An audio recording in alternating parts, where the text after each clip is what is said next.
hey, we're coming in with this. I'm noticing this in my relationships. I'm noticing this in the dynamic with my partner or with my family members or whoever I'm engaging with. What does it look like to outline that pattern, block that pattern from continuing? What would you need to build a new pattern?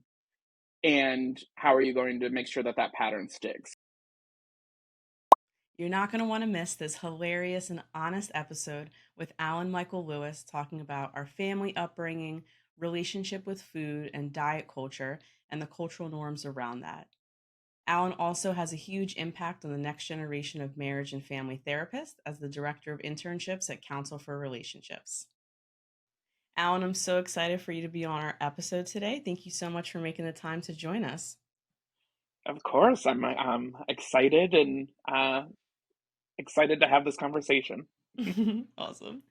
So, in the beginning, we kind of just dive right in and ask the therapist, kind of like, what's your origin story? How'd you get into the field? And just share a little bit about yourself.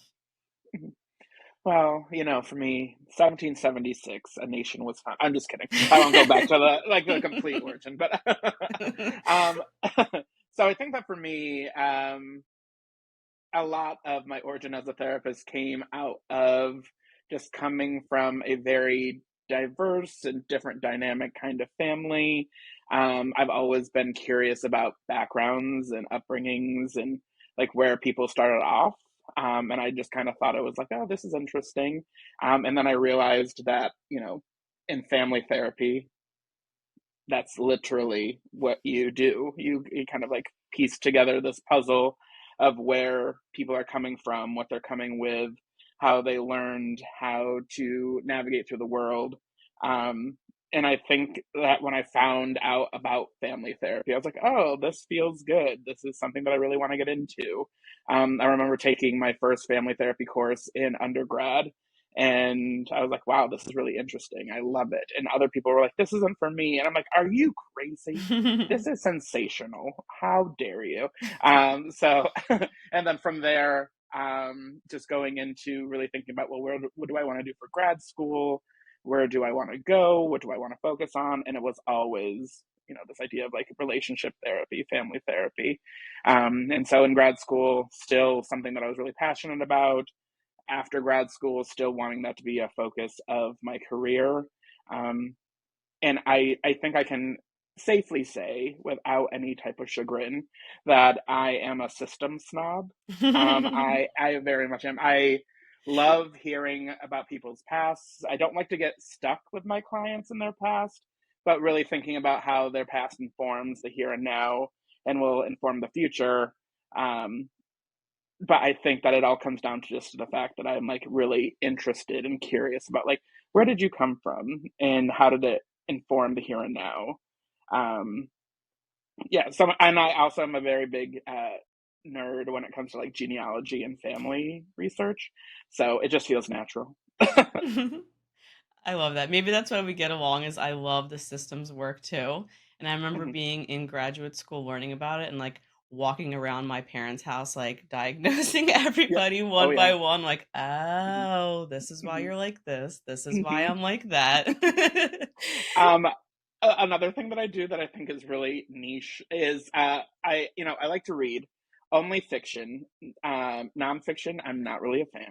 But whenever it's like a fiction book, I'll do like a genogram or like a family tree because I'm like, I need to know this information. So you'll like see some of the books and you'll like open the page and it's like a paper that I've done a genogram of, and I'm like, don't judge me. This is my process. That is hilarious. I love that. I still do that for every session in the beginning. Hmm. Always do Hmm. a genogram. I love to learn Yeah. about the family dynamic, right? I Hmm. think it is so important. Like, yes, we're individuals and there's other things that impact us, but relationships and our upbringing, Hmm. I feel like is at the core of what makes us who we are. And like, Hmm. you know, we develop before 7 years old, we're conditioned with all these things and then it Hmm. impacts everything else. So I Hmm. definitely love learning about the systems in the family too. Yeah, and every session, and this comes from my internship days. We had to do a genogram with every client that we saw, Hmm. and so even for every session, I'll start with a genogram with whoever I'm working with. And I always tell the interns that I'm like supervising or whoever I'm supervising, like, I'm not saying, well, I'm going to do a genogram with you. Yeah. It's more of like the way that I structure my questions. It's like, I want to get a lot of information about where you came from. And I am like drawing a genogram. Is it using all of the symbols? No. Am I kind of like drawing like little things, or I'm like denoting different things? Yes. Mhm. But I do it with every client that I work with. Yeah. Yeah. So for the listeners who may not be in the therapy world, can you kind of describe what a genogram is for them so they understand like what we're Mhm. laughing about? Yeah. So I always, with my clients, I always say like a genogram is basically like a family tree with a little bit more information. Um, it really is just kind of mapping out your family with the different generations and the people involved. I always say like the key people in your life. There are some genograms that include dogs and cats and, Hmm. best friends and, those friends that aren't really your family, but they are your family, Yeah. because they're important to you. And I've done work with clients who have grief because of their family dog that has died, and so it's Mhm. important to have them on the genogram, because yes, they're not a human, but they are very important in the work that we're doing. So it really is just like an ancestry.com, but I'm writing it out. And maybe I don't have all of the birth records, but I have the information. Absolutely. I'm going to start asking about family pets. That's a really good point. I never thought about that because that is Hmm. pretty huge. Hmm. I am a very big animal person. Hmm. Well, with a caveat, I am a fuzzy animal lover kind of person. Reptiles and snakes. If that is your niche, wonderful. It is not my ministry at all. Uh, but it's also to the other side of like, I do think I was like, humans really missed it when we didn't domesticate bears. Oh my I really would want a pet bear. That is so anything fuzzy. I'm like, yes, I want to talk about this. But when clients are like, well, I have a really big, python. No, that is lovely for you. We will keep God. that in the back of our minds. That is hilarious. I love to ask the question for clients like to, describe like your mom's personality, but before Mhm, you do, how would you describe her when you were growing up versus now as an adult? Because I feel like ooh, that answer is really mhm, different and how they perceive that is really different as well. And you get so much information from seeing the difference between those two answers. mhm. Yeah, and I also like asking about like the different like levels. I always say like, so starting off with the person, tell me about yourself, tell me about who you are in the here and now. Tell me, do you have any siblings? Oh, tell me about the different siblings. Are you close with them? And then working my way up that way, because I think that way it's kind of like um, getting the lay of the land. But then as you're kind of going through the different levels, it's like adding more light into these different areas of like, oh, me and my brother don't get along. Oh, he's very much like my father. How do you get along with your Mm. father? Well, he's very authoritarian. I'm like, oh, that makes sense now. So so Hmm. really like kind of like building it in that way. And then sometimes I'll show the genogram to my clients, and they'll be like, wow, that's a lot. And I think that it's really empowering because it really shows you all this is going on, Yeah. and now I'm doing this work to prevent potentially block some of these patterns from continuing or change some of the dynamics, or we're working on this together to create a new narrative for ourselves. But I love when it's like, oh, that's a lot, and I'm like, well, yeah, it's a family. I mean, it's a system. It's the Mhm. nitty gritty of everything, so it makes sense that it's a lot. Absolutely. And everyone kind of has their own role, every sibling, Hmm. each parent, right? Like the hierarchy of things. I feel like we could have Hmm. talked about just Yeah. family therapy for 5 hours. I don't know how I didn't put this on the talking points, but Yeah, it's a lot, and it's in depth. And I know that as therapists we're coming in with our own things. Whenever I'm sitting across from somebody who's like, well, I'm the youngest, I'm like, oh, me too, I get it, I same. get it. Hmm. And because then I'll be sitting across from somebody who's like, I'm the oldest, and the youngest is they get everything, and I'm like, well, I don't think we do, but let me hear your perspective, I speak for the group, and Actually, we, like. that's hilarious. And so who do you work with now? Where do you work? What's the setting that you work in for people to kind of hear a little bit more about that? Yeah, so now I'm currently working at Counsel for Relationships. Shout out to Counsel for Relationships. And I'm doing teletherapy. So I am able to see clients in Pennsylvania, Delaware, Florida, and New Jersey. Hopefully, New York soon. Fingers Nice. crossed. And so a lot of the work that I have been doing is a lot of patterns work and a lot of, hey, we're coming in with this. I'm noticing this in my relationships. I'm noticing this in the dynamic with my partner or with my family members or whoever I'm engaging with. What does it look like to outline that pattern, block that pattern from continuing? What would you need to build a new pattern? And how are you going to make sure that that pattern sticks? Because I think that's something that I work with my clients is, you know, we operate the way we operate because we've learned that this is how we can get through life. If I pull somebody in, I get what I want, but then when I don't want it anymore, I distance myself and push them away. And that's really like this self-protective method of doing things. But if I'm in a relationship with somebody and I don't want to push them away, but I don't know how else to do it, then the work really is, how do I block that pattern from continuing? What might I need to create a new pattern? And how am I going to make sure that I'm not going back to my old pattern, but that I'm sticking to this new pattern? And I think that I bring up this like pattern work because, you know, whether it's an individual, whether it's a couple, I'm working on the pattern work. And yes, we're talking about other things while we're talking about patterns. But I think that at the core of it, it really is, what do I want to see? How am I going to get there? And what might I need to get there? Because I think that the tendency is I know where I want to go. Mm-hmm. And oh, if I could just do this, if I could just do this. But folks always forget about, well, you need tools, you need people, you need things that are going to help you to get to where you want to go. Absolutely.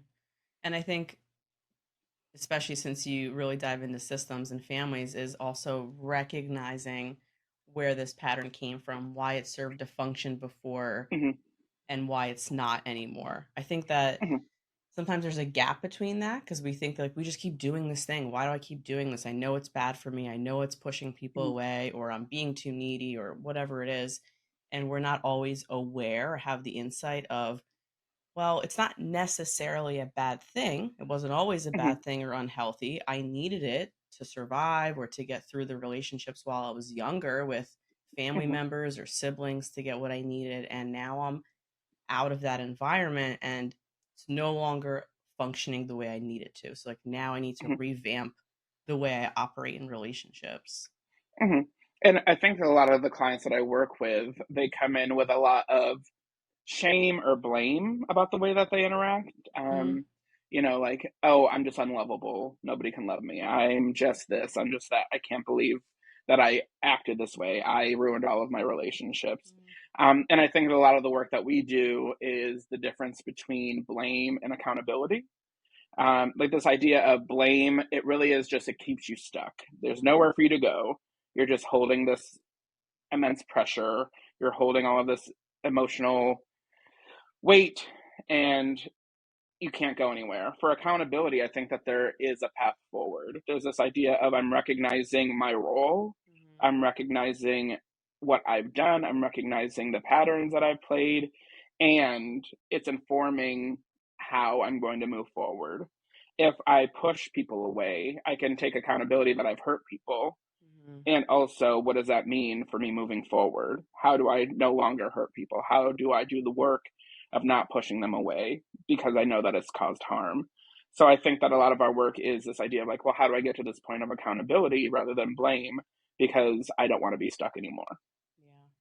And that's a tough balance to get to, especially Hmm. when the blame is mixed with shame, right? Because Hmm. we can kind of really get stuck in like whether it's self pity or just feeling horrible about ourselves and almost not recognizing the impact because we're just feeling so intensely about ourselves and the things that we've done that Hmm. we just associate like I'm a bad person versus these Mhm. patterns or the way I've learned to interact with people isn't helpful or isn't conducive to what Mhm. I want. Right. And like the other end is like being entitled is just like, well, I can do whatever the hell I want and it doesn't Yeah. matter. So it's Mhm. finding like, I was at a conference. I think it was Terry Real. He was talking about finding this balance between like stern love with yourself, right? It's Mhm. like you should feel guilty by hurting somebody, but you shouldn't feel so guilty that now you're stuck in the shame. So it's like Yeah. that accountability is that middle piece. Because if I'm like, okay, Mhm. I'm not a bad person, I've just done something to hurt somebody, I can learn and move forward. Mhm.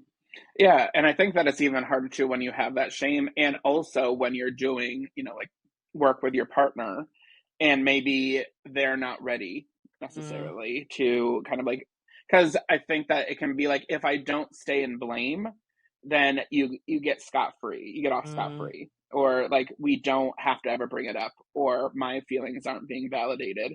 If I don't stay here, then you get to do whatever you want once again, and I'm not heard.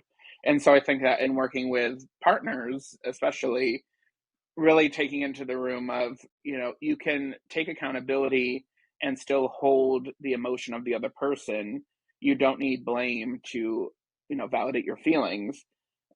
Part of our work is leaning into that uncomfortable of mm. being mindful, hey, you hurt me, and we're still trying to figure it out. And just because you take accountability, it doesn't mean that my hurt goes away, because I think that that's the biggest fear. If I allow this person to move forward, is my pain going to be disregarded? Yeah. Or they're just going to repeat it again. It's not changed behavior, Mhm. it's just an Mhm. apology and it doesn't move anywhere. And then I'm enabling them because I'm allowing our work to move forward, and me just forgetting about everything they've done. Mm. This is the lovely pieces of couples therapy.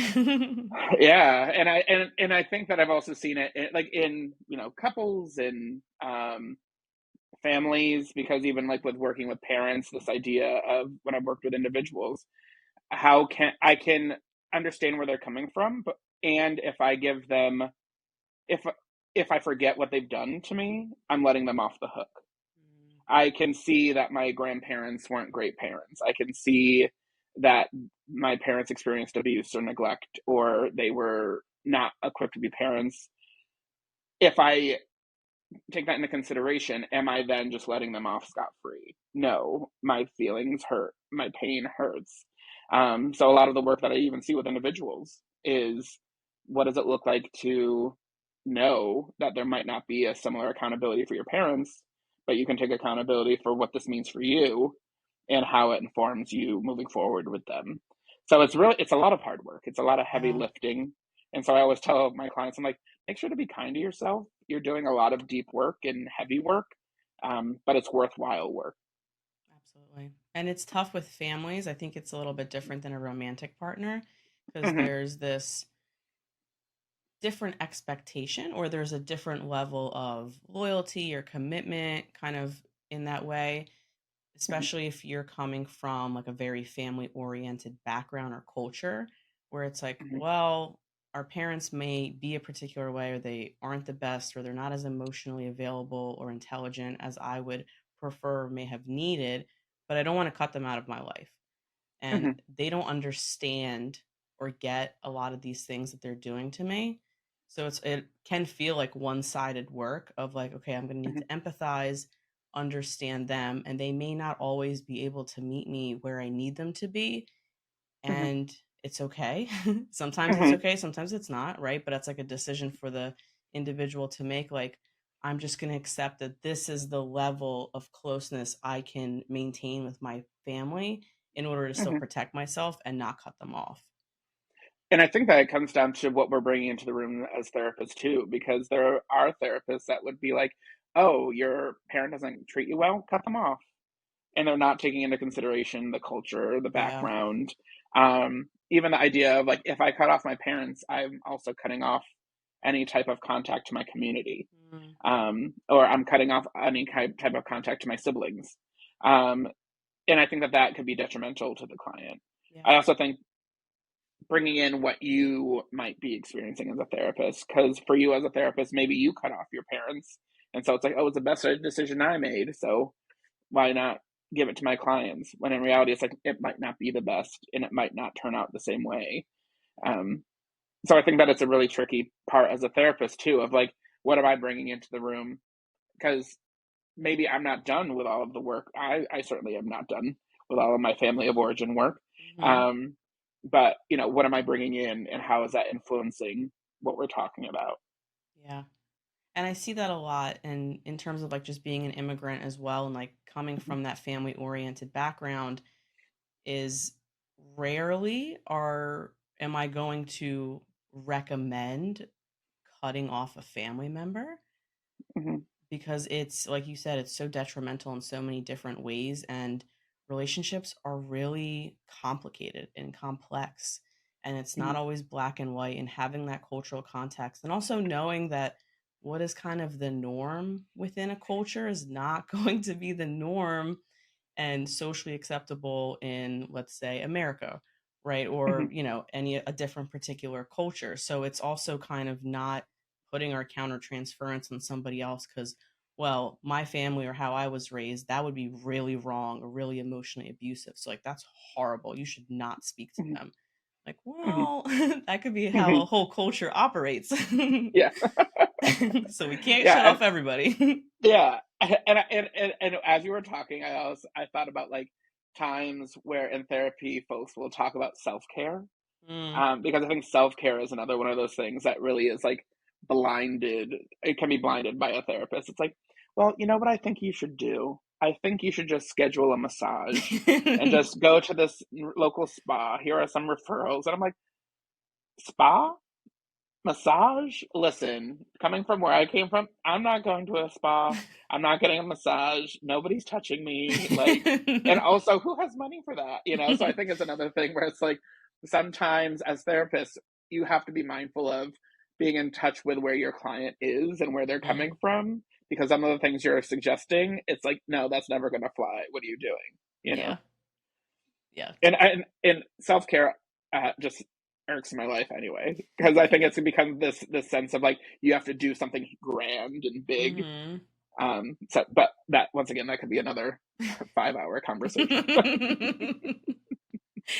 So I love your Instagram, MFT Foodie. I actually like really look Mhm. forward. I'm like, oh, I wonder where he's at this week to see like the different coffee shops and the food. And I love that you really promote like that healthy relationship with food. Would you be able to elaborate or dive a little bit more into that?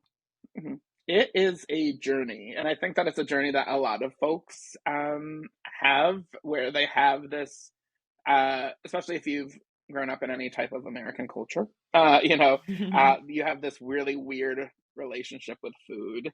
And it's like this very big fixture because it's something that you need to survive, but it's also this very grandiose thing that can show power and status in all of these really negative things. But I think that we also forget, and we also lose touch, that it can be a really nice thing that brings people together, Yeah. that we're able to connect with, that you can nourish your body with, but in a way that really appreciates the ingredients and appreciates, the different benefits to the body and the different ways that you interact with the food, or even just in like the cognitive aspect of the pleasure that you can get from different types of food. And it doesn't always have to be like deep fried to enjoy. It can be just like the different flavors and the tastes. And I think that food can really just be this thing that is very dividing, when really it can very much be something that you can just bring people in together with. So I think that when I think about MFT Foodie, it really is just building this community of people that I don't have everything figured out. Mhm. And I don't want to be on any type of spectrum of I only eat boiled chicken and broccoli, and or I eat whatever I want and it's all fried and greasy and everything. But there can be this middle where we don't have everything figured out, but we can learn together. Because I certainly don't have everything figured out, and it's always going to be a food journey for myself. Um, but yeah, I think that that's really what my vision was when I combined two things that I love: food and therapy. I love food, and food is definitely like one of those things where you think about pleasure. is Hmm. just all the different memories caught up in like different kinds of food too, whether it's like from growing Hmm. up or different places you're at or like the experience you're having with food and sharing it with people. And it's interesting thinking about it also from like a cultural perspective of how different every culture or similarly treats the relationship with food, but also within the family and then within that culture of how they expect romantic relationships too, or like how you Hmm. view yourself within that too. Because I'm Hmm. thinking about like my background, like Eastern European, is very contradictory. It's, Hmm. you know, feeding your family is a love language, and having, your children or your grandchildren eat everything off the plate is like a sign of like love and respect. And if they don't, it's like you didn't like my food. Like you're going to Hmm. leave hungry. But then at the same time, it's like, well, if you gain weight or if you look a Hmm. particular way, who will marry you? And it's like Hmm. Yes. very confusing and conflicting. And that's just Hmm. like the common narrative around it, at least in like my background. Hmm. Yeah, and I think that that's why, we're in a very big season of eating. But then also, I don't know if you're a Hunger Games fan, but the new movie just came out, and I think I'll read, and I'm like, oh God, I'm a capital citizen. I'm a capital citizen. And for anybody who doesn't know, Suzanne Collins, I think she wrote as like a symbol of the traditional overabundance, Mm, overindulgence kind of like American mentality for the capital citizens. They always want more, they always crave more, they have a drink that they drink to throw up so they can eat more food. Yeah. So I think it really very much is this idea of food shows a sense of, oh, this is how far I've come, or I can, mm, oh, this is a big deal, I can do this, I can do this. But then it also has this really negative side of things of like, oh, but don't get too fat, like you were saying, or oh, don't do this, or mm, oh, don't eat this, or I can't believe you ate that because now you don't deserve. And mm. that's a big thing of like, oh, if Yeah. I've eaten dessert, I don't deserve this, or I can't eat the next day, or I have to exercise out all of the food that I've just eaten. And it really is this like very big yo-yo of these counterintuitive and contradictory statements that we tell ourselves. Oh, if I've eaten too much, I don't deserve to have my partner. My partner will never love me. So Mm, just a really strange thing. And it's also those internal messages that maybe aren't so drastic that we never think about. Um, it's like, oh, this is a bad food. mm. Just I don't want to labeling eat it. that because it's bad. And it's like, oh, what's bad about it? Well, it has a lot of sugar. Well, sugar in itself isn't necessarily bad. Some people will be like, no, it is high fructose corn syrup. And I'm like, okay, that's fine. But I'm just really thinking about these like internal messages where maybe they're not as drastic, but we carry Mm. them around and they've impacted our relationship with food. And we really need to consider them. I have a newborn daughter now, and so the way I talk about my body and my relationship with food is something that's directly going to impact her and how she thinks about herself and her relationship with food. So I'm trying to be really conscious of unconditioning myself around that. Mhm, yeah. Yeah. And I think it's even like socioeconomic status. It's gender. It's racial. Mhm. Because apparently, well, my family wasn't well off at all. But I think that my older siblings would say like, "Oh, you had it great," because we were on the up and up when I was born. Mm. Apparently, but but really being mindful that if you are really struggling you know, to meet the needs of the kids, or you don't have money for food, or you're relying on donations or whatever it might be, Mhm. you know you really have to think about, I don't know when my next food is going to come in. I'm going to just kind of indulge, or it's going to be high fat, high salt, high everything kind of food, and that's what your body's going to get used to. So it makes sense that it's going to be this like famine and feast kind of mentality. And how does that trickle down, even if I was born on the up and up? How is that still going to be something that my family lives off of, and that mentality continues? And I think I even see it with some of the clients that I'm working with. It's like, oh, we didn't have this, but now I do, and now I'm hoarding, or now I like consume a lot of, or Yeah. this is a comfort of mine. And really thinking about, well, like, it has an origin, it serves a purpose, so it shouldn't be coming from a place of shame. It should be something that we acknowledge and we honor that that was how you had to, really think. And what are some other ways that we can shift that thinking? And what are some of the supports that you might need to assist with your journey?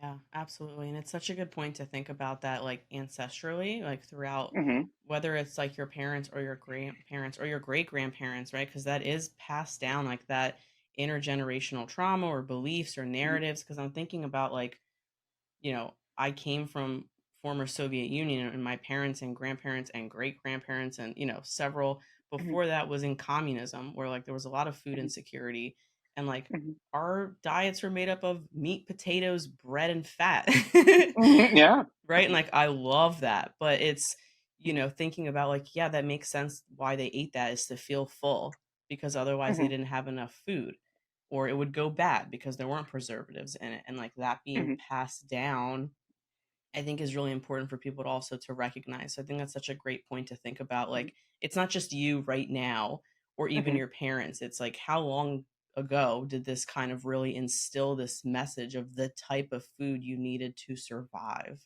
Hmm. And I think like the cutting out of food too can also be cutting out different cultural things that are very Mm. important to you. I always think about times where it's like, well, have you ever thought about not eating, beans and rice? They're very heavy. And I just like feel like this like ancestral, like immediate head snap from like all of my ancestors for years and years and years. And I'm like, I'm pretty sure that there are thousands of ancestors and thousands of part of the world that have just screamed in their grave because literally rice and beans have provided for many multitudes of people. Mhm. So I think really not going the other side of like, oh, this is bad, let's cut it out, but more of like, yes, they have survived off of these things, and let's really put it into context. Mhm. Maybe ancestors who ate a lot of rice and beans were, doing a lot more than me who's doing teletherapy in my apartment, so really being mindful of like how much am I consuming, Mhm. how can I still have it in my diet, and also take into consideration my different activity level than what my ancestors would be doing. And because I think that putting it into context allows for a little bit more of grounding and strength rather than feeling like I have to do this very hardcore thing and this very restrictive thing, Yeah. because then it's going to feel like, well, I don't want to, but I have to, as opposed to coming from this place of grounding of I'm figuring it out. And Mhm. maybe there are going to be some trial and error, but at least I'm coming from a place of strength. Yeah. And a different lifestyle, different environment, different needs and demands of you. Yeah. Hmm. And I think that it's really just unfair that, the high calorie foods are the delicious food. Like, who did that? And who said that? Are you kidding? I Man. know that some people would be like, well, hey, like, turnips are delightful compared to cake. Who decided that? Oh my god, I know. Thinking about like not eating a potato, like the rest of my life would feel like a betrayal. Like you're saying, like rice and beans. Like, what do you mean? I did. I was in New York City, food capital potentially. Although Philly, I did hear is, kind of getting Coming up up. there. Mm. Um, and I was sitting in a coffee shop and I just heard somebody next to me and they were talking about their food. They're like, yeah, I just had this really great dinner. I'm like, ooh, this is exciting because I'm eavesdropping, but I'm a therapist by trade, so I'm listening. Uh, and he's like, I had boiled chicken. And I'm like, oh, oh, oh. And he's like, and I had some potatoes, just like two. And I was like whole or like halves?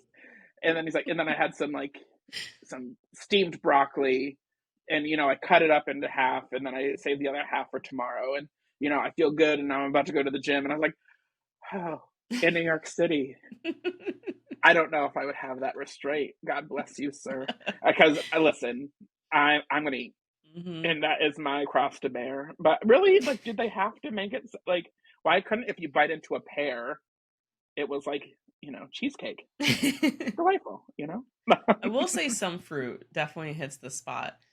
Yeah, and I think that that's something of like. So I work with a nutritionist. Shout Mhm. out to Body Metric in Royersford. Woo.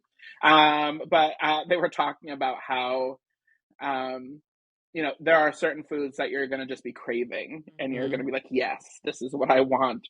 And as opposed to being like, oh, I can only eat this and that's it. But really thinking about how can I have this food and other foods that are going to fill me, be nutritious, get me the things that I need for my body to function. Sure. And that was a really big change of, like as opposed to like, oh, if you eat this one bad thing, that's all you can eat. You can't eat anything else because it's too high in calories. Mhm. But really thinking about it in the way of like, how can I have this need met while also getting these other nutrients that I need? And so it's a more adding to Yeah. as opposed to like taking away from. Yeah. And kind of listening to what your body needs, right? Because you're saying, Hmm. like, someone's not always going to want fried foods just because, Hmm. it's tasty sometimes. Like, we just got a pizza oven and we Mm. have been going ham on making these homemade pizzas. Uh-huh. But there was like the second day I was like, I can't do it anymore. Like, Yeah. I just want something fresh. Like, I want a Hmm. vegetable, I want a salad. And that was just Hmm. my body telling me, like, this is delicious for sure. And we're going to do this Hmm. next weekend. But like, I don't want it anymore, which was Hmm. interesting because in my mind, I'm like, I could eat pizza every day. I think that's why I can really understand the seasons because like it's the Earth's way of saying you don't need this thing all the time. Because if watermelon existed the entirety of the year, I would eat it every day. Hmm. It's delight. Watermelon, peaches. I've been in a raspberry era recently, so it's pretty exciting. That's hilarious. I feel like this could just turn into a food show. I'm just thinking about all the Please. different. I actually transitioned to my kitchen and I'm like, today we're going to. I would love to incorporate that into therapy, Oh my but god. I know my boundaries. And I know that if we did something and it didn't turn out, I would be more upset than the client. I'd be like, but you worked so hard. So I'm like, I don't think that I will be incorporating cooking, but I know that it could be really beneficial for people in therapy. That would actually be a really cool experiential way to Mhm, process and heal some things. mhm. Oh, there was a really great TikToker. I forget. I think her name is Alicia. No, I don't think so. But she was talking about healing her inner child, and one of those Mm. things was that she bought a box of brownie mix, and when she was a child, they had to do the brownies a certain way. They couldn't eat them only until her stepmother said that they could eat them, and they had to be served in a specific way. They had to be cut in a certain way. Wow. And there was a time where something had happened where she was reprimanded for something she didn't do, and it was really tied to this. So part of her healing her inner child was she made the box of brownies. She did it in a completely different way than she had to when she was a child. And then when they were done, she didn't wait for them to cool. She cut a triangle, I think it was, in the middle of the pan, and Badass. then just scooped it out and ate it over the pan. And I thought it was really great because it really was this idea of I'm honoring this past that I've had, and I'm honoring what I really wanted from when I was a child, and now I'm able to do it because I have a little bit more control over my narrative. And I can really heal that part of me by saying, like, you didn't do wrong just because you did things wrong in a different way. Yeah. It's okay to do them differently. I really love that. That's also how I Hmm. eat food in general. Yeah, It's yeah. just hovering. Well, I am very. My sister did call me a dance mom when it comes to baking, because I'll be like, no, not yet, or we have to do it this way. So that's why I'm just like, maybe baking is a personal thing that I do for myself. It's not really a group activity. And that's part of knowing your boundaries and knowing Hmm. your capacity. That's And I right. talk about that with my clients all the time because I think, I'll be talking with friends and they'll be like, yeah, maybe like our kids, like can come over and you like bake with them. And I'm like, or I get all of the ingredients and then I send it to your house where you live. Like Mhm. that, And you because do I, it. I, I don't want to be that person who is like, no, you didn't decorate right to like the child. So know your capacities, understand your capacities, and it's okay to honor your capacity. Look at that self-awareness and Yeah. insight.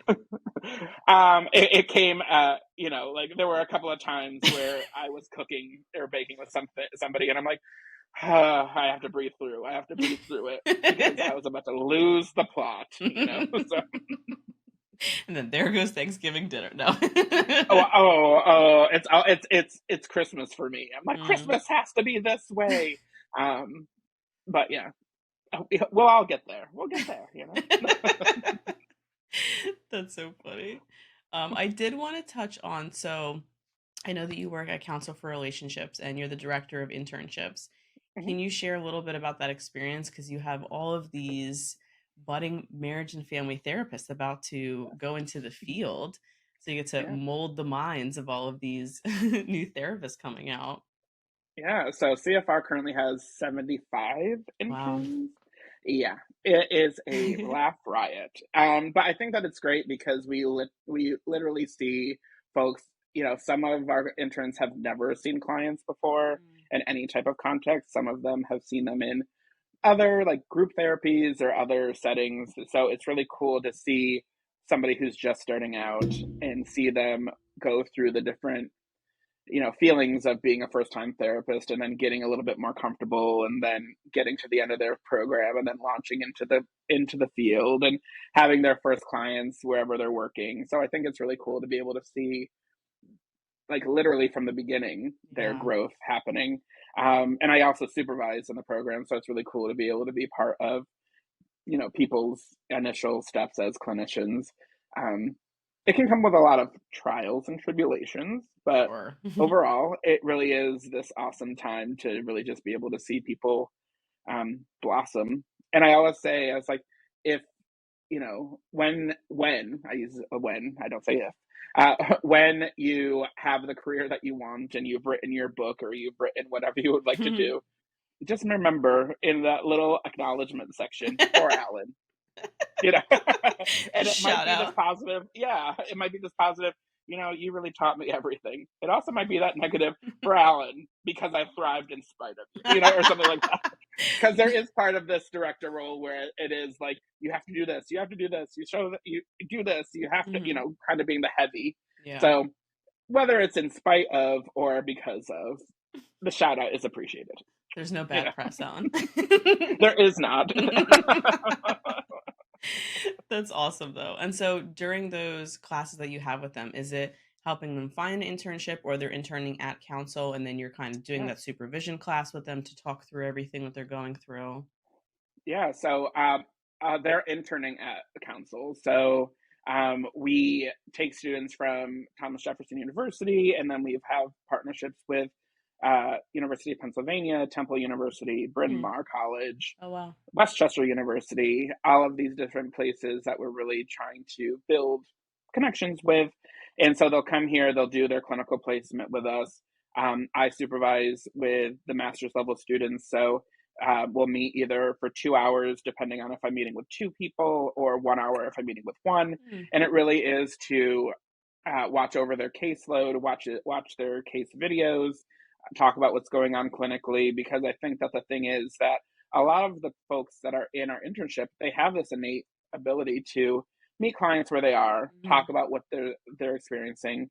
So for those who are listening who are like, oh, I don't know about seeing an intern for therapy, no, really give it a shot and Mhm. really, really go with an open mind, because a lot of these folks are in this field because they want to help and they want to meet you where you are, and they want you to achieve your goals, and they have the skill set innately of listening or connecting with you or joining or really just holding what you have to say, which is something that sometimes our family and our friends don't do well.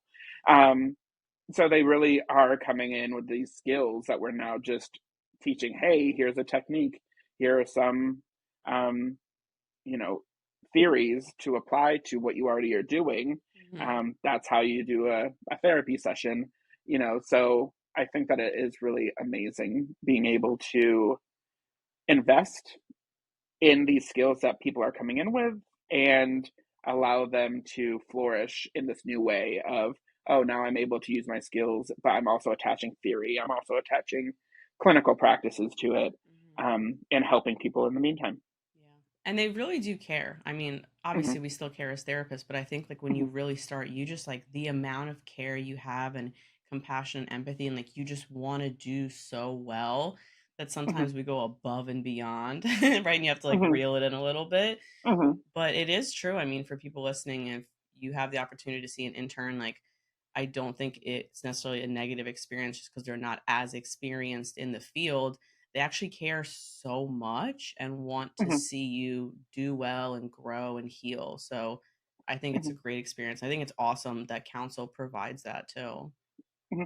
Yeah, and I think especially it's just really interesting. And I talked to a lot of people who are like, "Well, I haven't been able to find a therapist," and I'm like, "Why? What's going on?" And they're like, "Everybody's full, or everybody's Mhm. busy. I can't afford it." I think that like uh, price can always be a For barrier. sure. So I think that it's great that we have these 75 people who really are just eager to help and eager to learn. And they're learning from their supervisor and they're implementing it in the therapy. And it really is like if you reach out, you really get connected with somebody very quickly. Hmm. So I think, that's why I always say, like, don't let the sun go down on interns. I think therapists are just like anything else. If it's not your cup of tea or if it's not the person that connects with you, it's not the person who connects with you. Yeah. But don't let it just be because, oh, they're an intern or they don't have a license yet. That Hmm. really deters you from seeing somebody. If you might meet them and it might be a really great fit and really good connection and something that you really need where you are, then, and it might be somebody who's like, we don't really jive together, and that's completely fine. Hmm. I always say to my clients, like, if it's not me, that's completely fine. I'm here to help you however I can and get you to where you need to be. But I think that it can be really hard taking that first step of, what if it doesn't work out? I think that that's part of the therapy practice, and I think that Yeah. that's part of the therapeutic journey. So don't let that be a reason why you're not reaching out for therapy. Yeah. And I think I say this a lot to clients or even people who are looking for a therapist. Like, it is a lot like dating, like Hmm. you're going to meet. I mean, I think you're going to be really lucky if the first therapist you meet is like the match because that's Hmm. incredible, but that doesn't always happen because you may not even know what kind of therapist you like or need or the approach that will be best for you until you kind of meet a few people and try. Hmm. And it's just, giving it a shot, like you're saying, and seeing who might be a good fit because maybe on paper it sounds great. And then you meet the person and there's just like no energy between the Hmm. two of you for whatever reason. Hmm. Or you might have thought this person wouldn't be a good match and you gave them a shot and you're like, wow, this is like perfect. You really Hmm. get me. I feel comfortable. This is a great match. With the caveat, like, and much like in dating, that it really be mindful of what is the no for you, because it might be Mm. like, well, I entered and I sat down and they didn't say how are you, and I'm like, oh, okay, that's the no. Okay. So just really be mindful of, like, am I giving this person a shot? And also give it a couple of sessions. Like, is this something that we're ramping up? Because you are just meeting a stranger. Yeah. I think you can meet somebody who is like, oh, I feel like I've known you for years. This feels good. This feels like good work, clicking, clicking, clicking. Hmm. But also maybe it's a relationship where it takes a little bit of time to get to know the person. And like, Yeah. oh, we do good work, but it's taken us like 3 sessions to really ramp Hmm. up and really understand each other. Yeah. First session is not going to be like your world has changed and you're healed, right? Like they are And literally just getting to know who you are and like the lay of the land and what's been going on. And for a few sessions, continuing to do that before we can really offer a lot of insight or help you. yeah, and I think that that's another reason why Hollywood has really worked against us as therapists. Because in every movie or every show, they go to the therapist Hmm. once, Yep. and that first session is how everything changes. And I'm like, you're really putting the bar pretty high, and I don't think that this is accurate. No, this is not realistic. I don't know everything about you. They do the same thing for like dating and relationships, and I'm like, have you Sure. ever dated in this world? It is a nightmare. So. Oh my goodness. Well, Alan, I want to be respectful of your time. I feel like we could talk for hours about so many different things. So we'll definitely need to have you back for another episode. But can you please share with the listeners where they can find you to work with you or to go to counsel? Hmm. Yeah. So if you want to follow me on Instagram, it's at MFT Foodie. If you would like to work together, you can reach out to Council for Relationships in Philadelphia, Pennsylvania. And that's for anybody. I do teletherapy, like I said, for folks in Delaware, New Jersey, Florida. Shout out to New York, hopefully soon, like I said. And then also in other parts of Pennsylvania. So going to www.councilforrelationships.org, and you'll be able to find me there. And hopefully we'll be able to work together. Awesome. Alan, thank you so much for your time today. I really appreciate it. Thank you.